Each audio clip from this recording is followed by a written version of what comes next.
Jay-Sensei here again. This is going to be what if Yuji was born with his potential unlocked. And you guys want to know what I mean by that? Well, recently in the chapters, I think it's the last, I don't know why I said I think, I know it's the last two chapters, which is 257, 256, I think. I forgot if it's 47, 46, or 57, 56. Those both might be wrong. I'm kind of dumb. But basically, spoilers, Yuji had more or less, he finally started acting like the MC he was meant to be.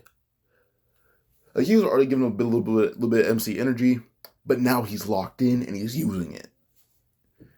So with this, well, we're basically going to go with what if Yuji was born with that status. In fact, we're going to be amping it a little bit because I can is my story. Alright. With this, Yuji's born with his usual strength and speed exceeding Kids' age, but also, he is born with curse energy. As with this potential unlocked, that basically means his full genetic potential, being that he is the nephew of Sukuna, which, very weird to think about to be honest, but still, I don't mind it, because one hand being his brother, or being him, is too easy to guess. Being a nephew, I understand it. I understand it to be less obvious to point out, it's already obvious he's Sukuna's relative, it's just less obvious to point out which relative he is. So yeah. But, Yuji still spent his time learning martial arts and enhancing his physical power, but he never really learned to utilize curse energy, aside from, enhancing his durability, as whenever he needed to defend himself. That's really when he could only use it. Because he fought curses and he fought humans, but never really, use a curse technique or Black Flash or Divergent Fist, literally just reinforcement, and that's about it. But eventually he meets Megumi, and Megumi and him can both see the other has curse energy. And, well, this leads to Yuji and Megumi still fighting the curse over Sukuna's finger. And Yuji usually fights it, but actually one-shot it with Black Flash. When he swings through the window, that's his first Black Flash. And he kills the curse in that one shot. But the thing is that Black Flash had basically peaked his curse energy, alerting every curse and every, advanced sensory sorcerer, or every sorcerer with advanced sensory capabilities. As Yuji has high reserves, and he's really far away from most sorcerers, but people like Gojo, Kenjaku, Tengen, they can sense Yuji. And his curse energy levels are about special grade level, but he's never really utilized curse energy before, so he doesn't know how to control it. More curses arrive now for Yuji, and he does eat the finger for plot, which leads to Sukuna with only one finger, but he's about 7 to 8 finger level, which means with one finger, he's still Jogo level. Because Yuji's body is carrying him right now, but also Yuji's energy levels are just through the roof, and Sukuna's kind of combining with those. But this leads to Sukuna, who's a one finger by about 8 finger level, versus Gojo. And with this, Gojo still wins, but he absolutely just says out loud, no one has ever been this physically gifted. I can tell this is this kid's body, not even your power. This is just this kid. He's probably the most physically gifted person I've ever seen. And he refuses to just still fold Sukuna. So, yeah. Then Yuji's brought to Tokyo Tech, where he has to catch Yaga's cursed corpse, which he does with just one hand. It literally kind of just flicks, and he cinches it by the face and just holds it in place. It's not really hard for him to do. He is really just the fastest and strongest character physically in the series. In a foot race, no one is really beating him. In terms of strength competition, no one's beating him. Durability contest, debatable. Alright. And the next day, he meets Nobara. And the previous day, he actually had learned to use Divergent Fist, and gets a brief explanation on Black Flash, as Megumi and him were both confused on it. So now they both know what Black Flash is. And because Yuji can't use Curse Energy, Gojo gives him a brief explanation on how to use Curse Energy, which leads to Yuji unlocking Divergent Fist. So yeah. He meets Nobara, and she sees Yuji's weakling until he mentioned he could probably crumble. She's like, oh, this weakling never even used Curse Energy before yesterday. Until he's like, why don't I just push on the building and kill the curse? Nobara thought he was stupid, thinking about that idea, and then Gojo's like, you probably do it in one punch if you punch in the right spot, right there, but you shouldn't. It'll get authorities on us, and, be annoying to deal with. Nobara's like, he can punch on the building in one punch? It was like, yeah, he's probably the physically strongest person alive right now. He's hyping up Yuji to the extreme, and Megumi's backing it up. Mainly because, he's thinking of Toji, and thinking of a Toji-like person on his side, which he's happy with. Kind of like your nightmare turning into your dream is kind of what Gojo's going with right now. So he's on a high about it. So yeah. So with this, with Yuji being hyped up by Gojo, Yuji and Nobara kind of just talk. And, Nobara Nobara and Yuji more or less talk about the countryside and their time there, until they find the curse of taking the kid hostage. Now, Yuji was kind of just getting in a stance to rush the curse, as he knows he can take the kid from him before the curse even blinks. But once he got in the proper stance and had his hands ready, the curse didn't even notice it. The moment that Nobara and the curse and the kid blink, all in unison, Yuji had appeared behind the curse, not behind him, in front of the curse, grabbing the kid, or first grabbing the curse's arm, tearing it off, and yanking the kid from him. And then the moment he appeared back to Nobara, so within the span of a single blink, the curse already hit the ground and was bleeding out, and Nobara would just smack a nail through it, killing it immediately. But she's impressed that Yuji could do that quickly. And he says he could have also punched it to pieces, but he wanted to cover the kid's eyes instead of, well, having blood splatter everywhere. Which Nobara kind of laughed about. 2 weeks passed, and Tengen actually took priority over training Yuji, since Yuji's special grade Christian energy levels cannot be left untamed. Gojo's, the reason Tengen's doing this is because he views Gojo's training methods as taking too long to help someone like Yuji. In Tengen, we also know about Yuji's lineage because, well, simply put, it's kind of obvious at this point. But at least on Sukuna's side. But he asks Yuji about who his mother is. Yuji says he doesn't know, but his grandfather's stuff might have it. His grandfather's stuff is in storage. He was throwing it for a bit of his father's stuff and locked away in a box, and he brings it to Tengen, and they open it together.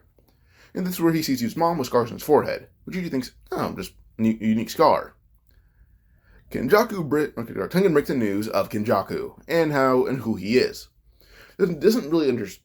I'm pretty sure Tengen actually knows how Kenjaku body hops, or at least just knows that he survives a long period of time. I don't think he knows body hopping, he just knows he survives a long time, and he assumes it might be body hopping, not knowing she's 100% correct.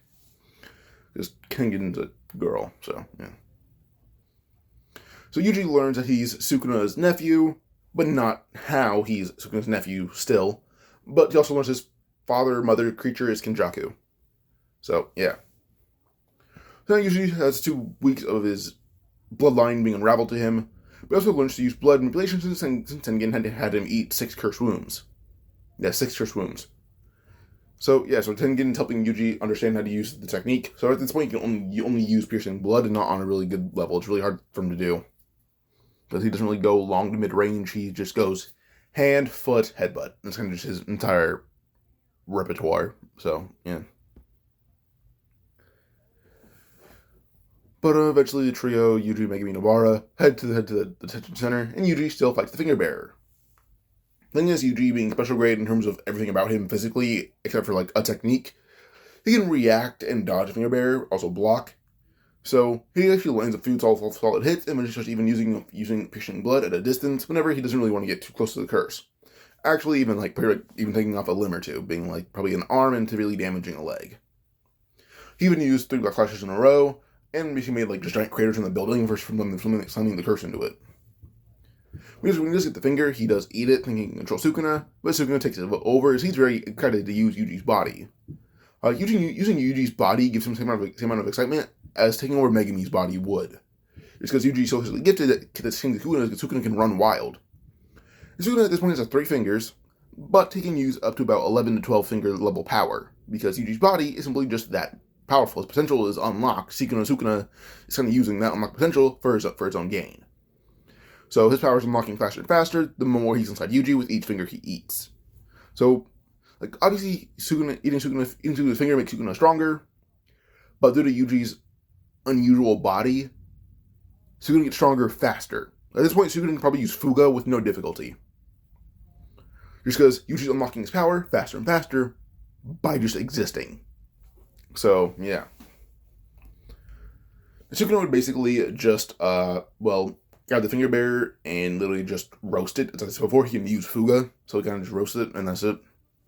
Eventually Gojo arrived, sensing Sukuna's power, and also Ichichi telling him there's a large explosion there.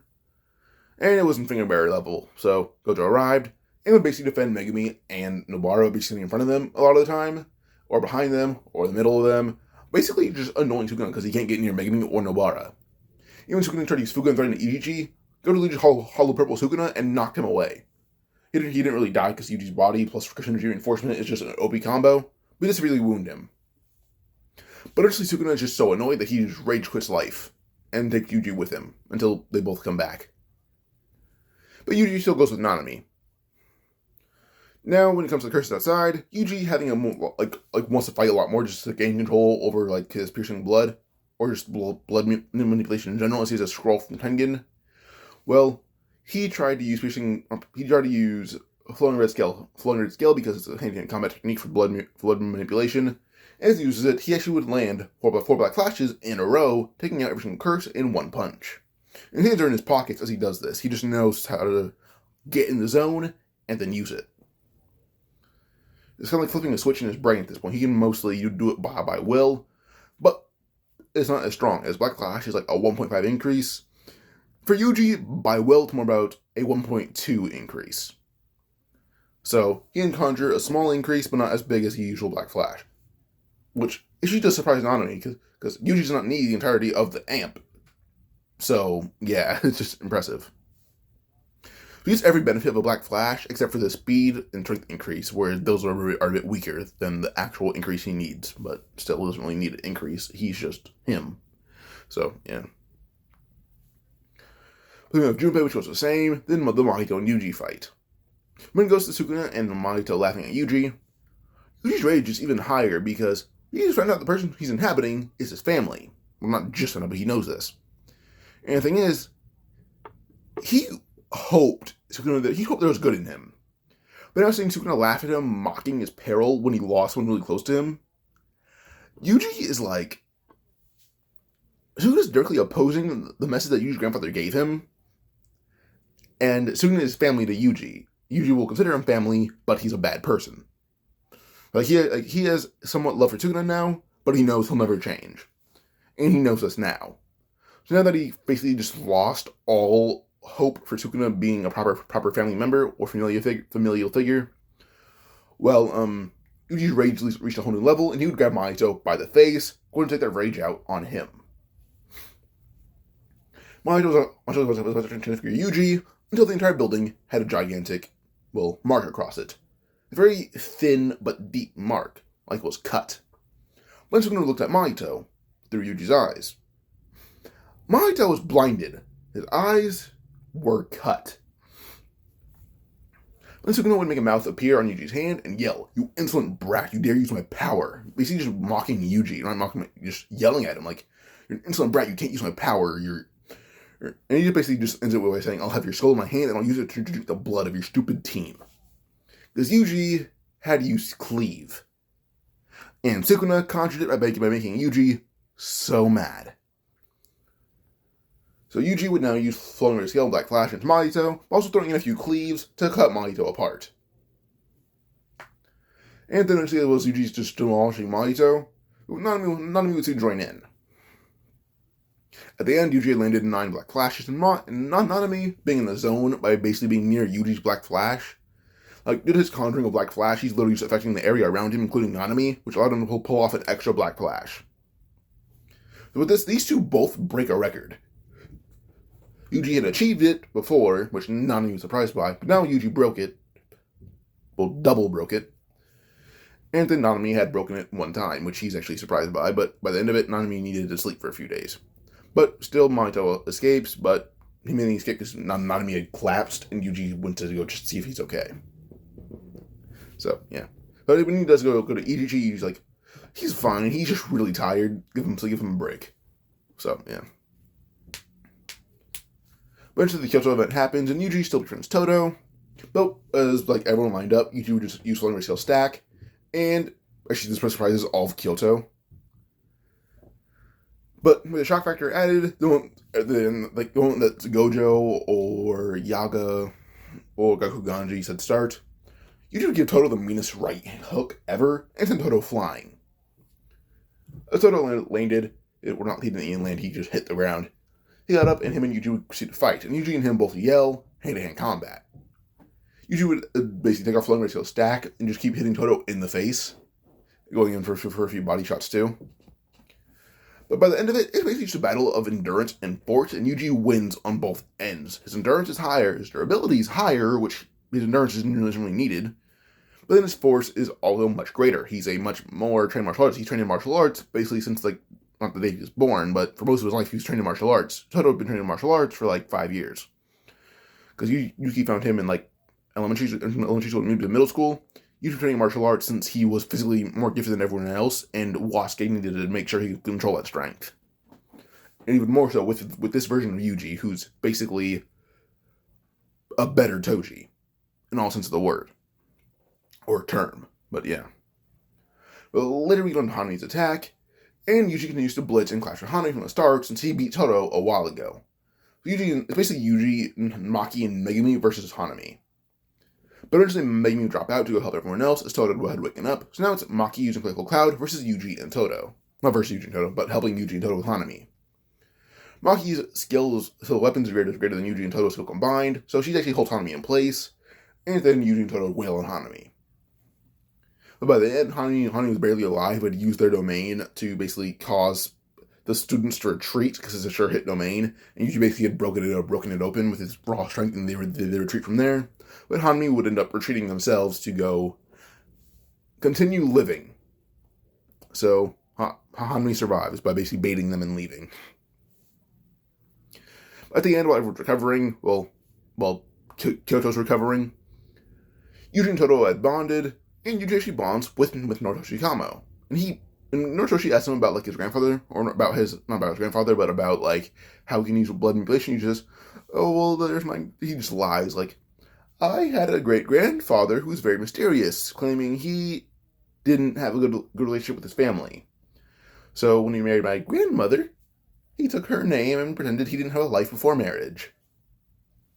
Which is a very obvious lie, but Noritoshi went with it. Because Yuji is bad at lying. He's shown in MC. It's very obvious they can't lie. But yeah.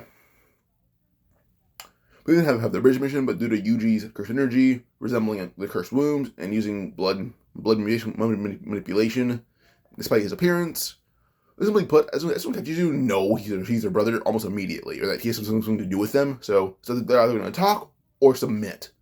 So, yeah, so with this, Nobarge goes to help Megumi, but then Yuji talks to Esokechizu, and then they give their own help to Megumi and Nobara, and Tinkerberry is beaten, without Megumi needing to use Chimera Shadow Garden.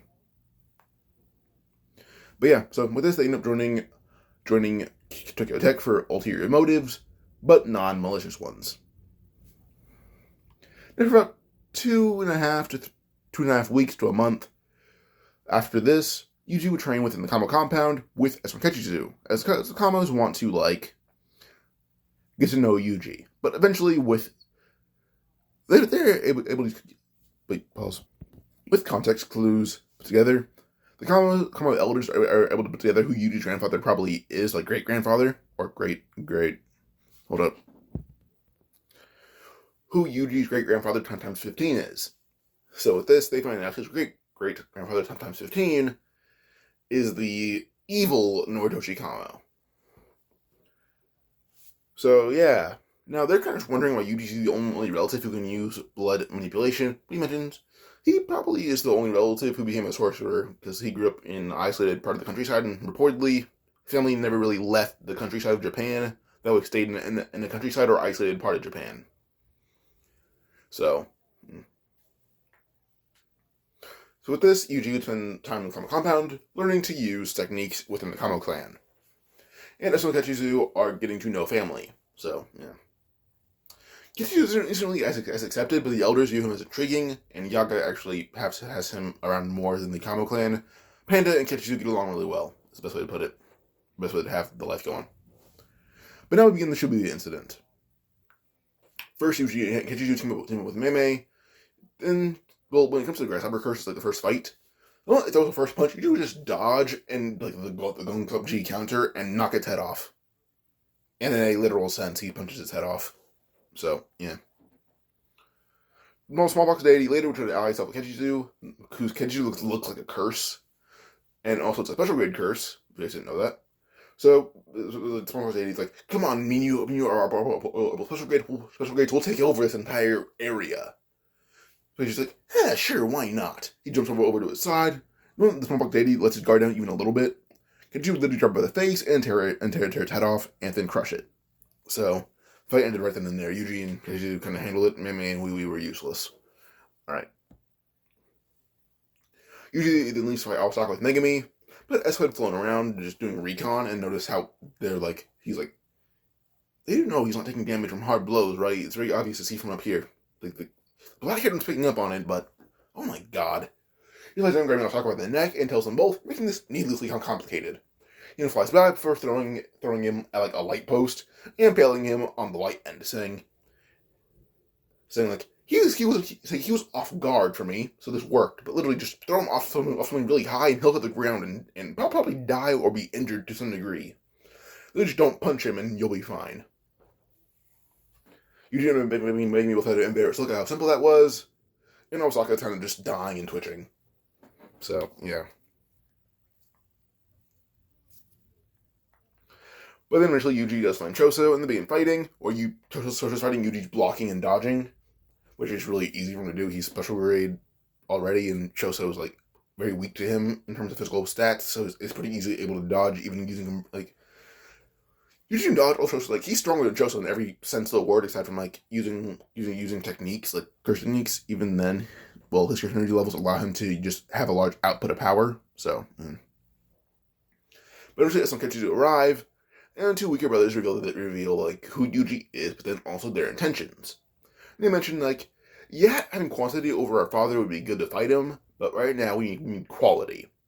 Because he's here, and quality will win the fight if you need to battle him. And simply put, we are not quality. We need you two to eat us. Yuji, you can already use two techniques. One of them is the King of the Curses, and the other one is blood manipulation on a high level we've never seen before. And we believe you can do it with ours. Choso, you're the smartest and most skilled of us all. You can even master our power, probably even beyond the level we could even achieve.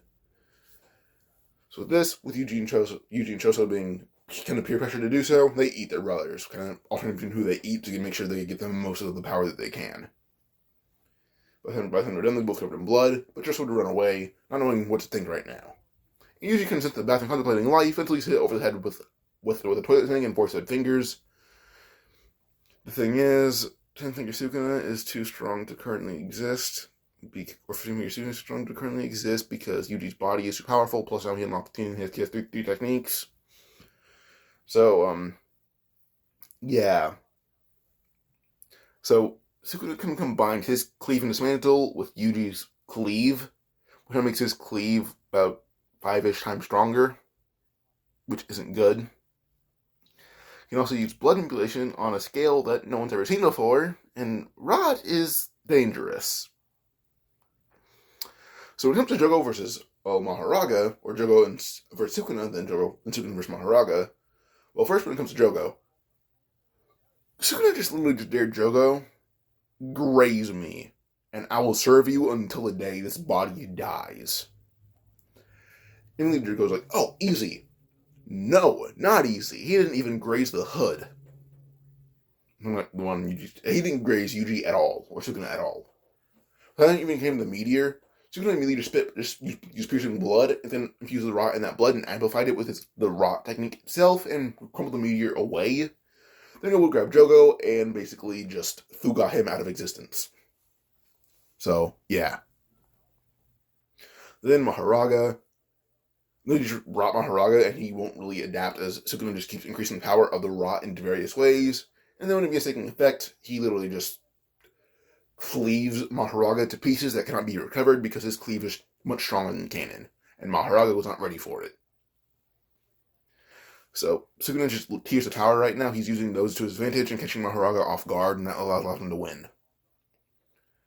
But eventually Choso would arrive, and he's having the dog shit beat out of him, so he places rot on Sukuna. And he kind of spits blood on his face, then the blood has rot on it, or within it. And basically Choso's more like, you can either die shamefully being held within a child, or you can retreat and let my brother have control again. Because you can threaten to kill Jogo, or kill Choso, but Choso simply just says, I put a binding vow on my rod. To make it stronger, to make it stronger, or just if I die, it gets stronger. Like whoever I have put rot on, and even if it goes away right now, it will reactivate if they kill me.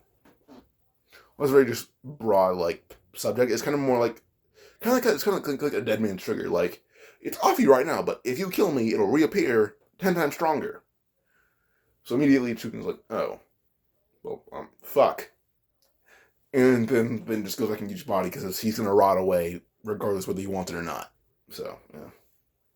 Because it's on Sukuna and Yuji. So one or another, they're both going to die. Which he would prefer not to do. So he gives control back to Yuji. And Yuji would thank Choso, but Yuji is still mentally broken after seeing the damage Sukuna would do with mass spread rot and Fuga. Pause. Alright. Choso and Yuji find Mahito. And Choso being more mentally sound right now, he's able to blast away Mahito, knowing he's trying to torment Yuji. So with this, these two are actually able to save Nobara because double power and them both being weirdly fast. So even when it comes to like Mahito trying to grab Nobara, well, Mahito can't decide on who to hit, Yuji or Choso. So one way or another, one of them is going to save Nobara. So they save Nobara, and then Nobara and Choso insist on fighting Mahito so Yuji can get Nanami to safety. With that, they both fight Mahito, and then on Yuji's way out, Todo. So then he yells Todo, hey, go help his brother and Nobara. Now it's Todo, Choso, and Nobara versus Mahito. Nobara can do actually the most damage right now, because she knows how to hit the soul. And Todo and Choso are more or less annoying him, so that works. But then, Yuji would basically bring Nanami to Shoko, and he would see Inumaki there, the only guy there actually. Now, Inumaki is bleeding out, and Yuji asks Shoko what happened when she felt the bleeding, and she tells him the truth. She's not going to sugarcoat it. She tells him the flat out truth. She's going to cut his arm off in the middle of one of his attacks. Yuji's eyes went blank as he put Nanami down. But when he turned away from everyone, it all came out. He was crying, he was screaming, he was wailing. He could not handle it. He cried hard for a while until he suddenly felt something. He then has like a small flashback of, Gojo healing, or not Gojo, I fucked up. I don't know why I put that there. But Sukuna healing Megumi, but then also seeing Shoko healing Inumaki. He's able to somewhat replicate the feeling as he put his hand on Nanami, immediately healing some of the damage on a surface level. Shoko notices Yuji trying to mimic like the feeling. She can tell that he's trying to copy or fix his flow of cursed energy. She put her hand on Yuji's and flowing her own RCT through it, helping Yuji get the better understanding of the flow of RCT. Once he does get the hang of the flow, he's able to pretty easily help Nanami and Inumaki. Shoko's exhausted, but Yuji was able to fully restore Inumaki's arm, and will restore Nanami's skin and muscle and all that, but his nerves are kind of they need to be fixed later. That's not Yuji's expertise right now. So yeah. But he returns to the battle. Nobara would use Resistance plus Black Flash to severely damage Mahito, weakening his movement. But then when Yuji would jump down the stairs, immediately, though Mahito looked in his general direction, Yuji would appear and give him the good old 1-2 combo. And he proceeds to turn that 1-2 to a 3-4 to a 5-6. And it keeps going 2, 2, 2, 2 until, Kenjaku would arrive with Ume. Mahito's basically on the ground with it spitting out teeth, trying to just not eat. He's trying to choke on his own blood. Everyone was ready to fight until Ume would appear behind Yuji, freezing him in place right then and there. As Yuji's frozen, Kenjaku would look to Kenjaku trying to rot him. Only to Ume punch him in the wall, and then Kenjaku would punch him in the face with Black Flash and knock him out. Then he does the same thing to Todo, and Nobara is kicked across the room and knocked out from that kick alone. Kenjaku absorbs Mahito, and then executes his plan of, just what he needed Mahito for in general. Yuji would soon arrive, and Yuji would basically break out of the ice and use a Black Flash to, against Kenjaku. And it was more or less actually to recover his RCT, and not even to fight. He was just boosting his RCT. He wanted Kenjaku just out of there in general, and Kenjaku would go away because Yuji was going to kill him if he even landed another Black Flash. Kenjaku's arms are both broken from just blocking against Yuji. So, no more blocking. So, yeah. But he's able to restore Choso and Todo on a surface level. Todo's hand is fine, because Yuji healed it. It's more Mahito was focused on Choso and Nobara, since they were since Nobara is Megumi, but she's Yuji's teammate, which is very important to Yuji, and Choso is Yuji's brother by blood, and he wanted to hurt Yuji. Going after them the most was going to hurt Yuji the most, so he was focused on them more than Todo. Todo took advantage of that, and, well, Mahito didn't really get a chance to hurt Todo because everyone else was jumping him, so, yeah. But eventually Yuki leaves, taking Todo with her. Then Yuta would arrive, and him and Yuji fight. Same for Naoya and Choso. Yuji and Yuta fight as nearly equals, two people who can use multiple techniques on a really high skill level. They can also use RCT, and they're both exuding MC aura. Now, Yuji landed Black Flash after Black Flash while using floating ray skill stack, and he broke probably over 10 of Yuta's bones because Yuta kept trying to block, but that's stupid. He can't really dodge because Yuji's simply just too fast. And then, well, Rika is too slow to block for Yuta, so, yeah. But Yuji was also impaled a few times, so, yeah. But eventually Rika would go on full-blown freak out, and Yuta would use his domain to calm her down and trap Yuji, and tell him what he needs to do, so Yuji would let Yuta kill him. Yuta would have won regardless, but it would have been a high-diff fight. Like, Yuji at this point is like... He used to be a really skilled ranged fighter to beat Yuji. And Yuji does not have skilled ranged techniques on him right now, so he cannot use those to beat Yuji. Characters like Ishigori, Kashimo, they'd kill Yuji simply just because they have range or overwhelming force that Yuji would struggle to compete with. Kashimo would barely beat Yuji. Ishigori would beat Yuji because he can keep him at a distance, and Yuji can't keep up with that distance. So, yeah. Pause. Okay, sorry. But regardless, Yuta probably would have won that fight, which has probably been one of the harder fights of his life. So, yeah. But onto Choso and Naoya. They're fighting, and Choso would eventually, put spot, not the bit. Choso would actually be able to fight Naoya for a while until Naoya hit him in the face, and Choso would spit his blood on Naoya's face. Naoya would be able to wipe some of it off until Choso would use it to kind of explode, damaging Naoya's face a lot. But now that some of Naoya's kind of just below the skin is revealed, the blood seeps in, and Choso will activate Rot. So when the Rot begins, it activates muscles first. Naoya would end up retreating, and Choso would let it go once he notices that Naoya's muscles are going to be damaged for a very long time. So, yeah. So, once Choso sees Yuji, he thinks because there's a sword through his chest, he thinks oh, you killed him, now I'm gonna kill you. But eventually Choso's he's fine, he brought himself back to life, I'm just not pulling the sword out of him yet, because just give it 10 minutes, he'll be fine. After minutes, Yuji pulls the sword out of his chest and gets up, and Yuta mentions the spy for the elders went away. He was just hiding. But Yuji would throw the sword out of his body, handing it to Yuta, or throwing it at Yuta. Yuta would catch it, put it away, and him and Yuji talk. But then it goes on as they talk, they go about the elders, and Inumaki and Panda would kill the elders, because Panda wants vengeance, Inumaki wants hands. That's another reason is he wants hands. So, yeah.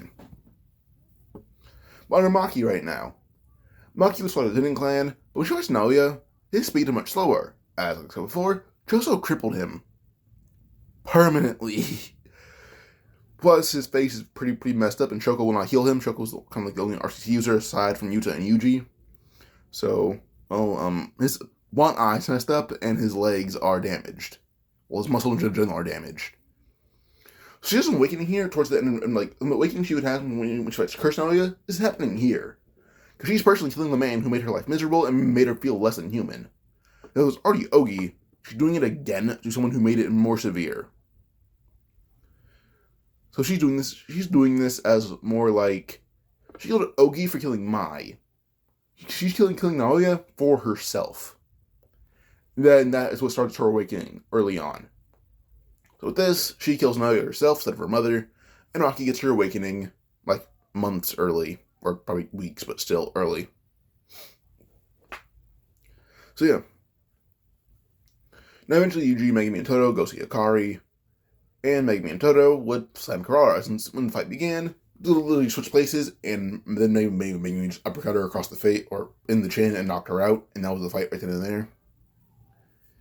And Yuji and Hikari, when they fight, it's just trading blows for a while, and then Hikari would actually jackpot to heal, until Yuji would just use cleave and cut him in half with really just no difficulty. And this does actually, like, Hikari's alive, he's kind of just, his brain's active, but Yuji will put them together. And then when he wakes up, Hikari would join their side because he kind of lost, he passed out, so he got knocked out, basically. So he joined their side because he was impressed by Yuji, and he got knocked out. And we go on to the clone games, where Tengen is guarded by Yuki, Choso, Nanami, and Ino. But before we go on to the fights of the clone games, we're going to end here. Hope you guys enjoyed. Like and subscribe for more. Adios.